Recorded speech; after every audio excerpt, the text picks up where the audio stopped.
બોરડી નામી રેલવે ગરનાળામાં વરસાદી પાણી ભરાતા બંને બાજુના ગામો સંપર્ક વિહોણા।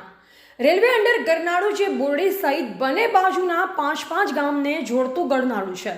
3 દિવસ બાદ પણ પાણી ઓછું ન થતા સ્થાનિકોને ભારે હાલાકી। Railway gate number 49C under ગરનાળામાં પાણી ભરાતા સમસ્યા વધી। રેલવે વિભાગ અને ગુજરાત સરકાર બંને જવાબદારી એકબીજા ઉપર ઢાળતા સ્થાનિક મુશ્કેલીમાં મુકાયા। બીજી ન્યૂઝની ટીમ ગ્રાઉન્ડ ઝીરો પર પહોંચી સ્થાનિકોની જાણી સમસ્યા। બીજી ન્યૂઝ સવાલ કરી રહી છે, એસી ચેમ્બરમાં ઠંડી હવા ખાતા તંત્ર હવે તો પ્રજાની સમસ્યા સમજો ને જવાબદારી લો। આજે દાહોદ રતલામ ડિવિઝન વચ્ચે બોરડી રેલવે સ્ટેશનની બાજુમાં અને 49C ગેટ નંબરની વચ્ચે જે અંડરગ્રાઉન્ડ જે બનેલો છે, જે બંને તરફ અપ અને ડાઉન લાઇનમાં બંને તરફ 5 ગામના પંચાયતો અને પ્રજા વસે છે। હવે આ જ્યારે અમે આ લોકોને જ્યારે ચાલુ કર્યો ત્યારથી જ્યારે રેલવે પ્રશાસનને આપણું ગુજરાત પ્રશાસન બંનેને અમે રિક્વેસ્ટ કરી છે કે આ પાણી તમે જે ગરનાળું બનાવો છો એનો સદુપયોગ થાય, એના અનુસંધાને અમે વારંવાર રજૂઆત કરી, છતાં બી આ લોકોએ સ્ટંડ કર્યું। રેલવેવાળાએ જ્યારે ઉદ્ઘાટન કર્યું તે વખતે બી અમે આ લોકોને રજૂઆત કરી। પછી આ લોકોએ સ્ટંડ કરી અને ઇલેક્શન આવ્યું એટલે ગુજરાત પ્રશાસને અહીંયા તાત્કાલિક ધોરણે મોટા મંડપ તાણી અને પ્રજાને ગુમરાહ બનાવીને અહીંયા આનું ઉદ્ઘાટન કર્યું।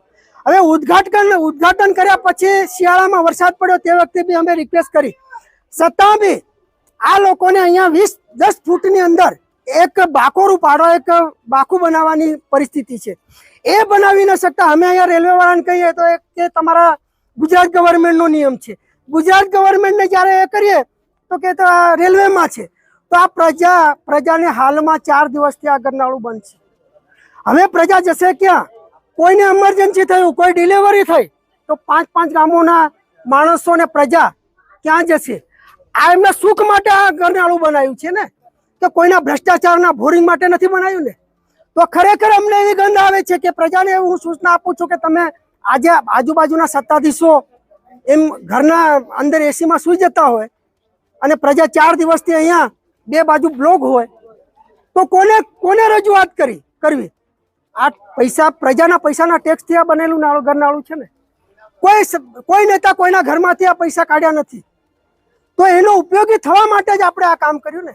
તો હવે આ ગરનાળાનું અમે ગામ લોકો અને પ્રશાસનને હું વિનંતી કરું છું કે આ ગરનાળાનું તાત્કાલિક કઈ પણ હિસાબે અને કઈ પણ ધોરણે આનો નિકાલ થાય પાણીનો, અને બંને 5-10 ગામોની પ્રજાનું અવરજવર થાય અને સુખાકારી મળે એવી ભાવના હું રાખું છું।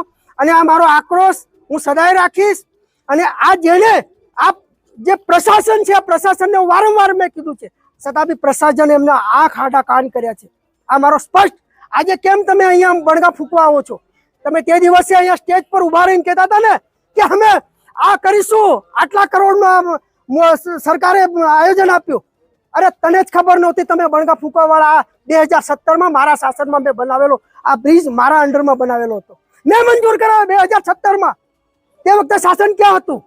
અને આજે તમે બણગા ફૂંકી અને અહીંયા અમારી પ્રજાને આ ગેરમાર્ગે દોર્યા છે। 49 નંબરની ગેટ કેમ તોડી?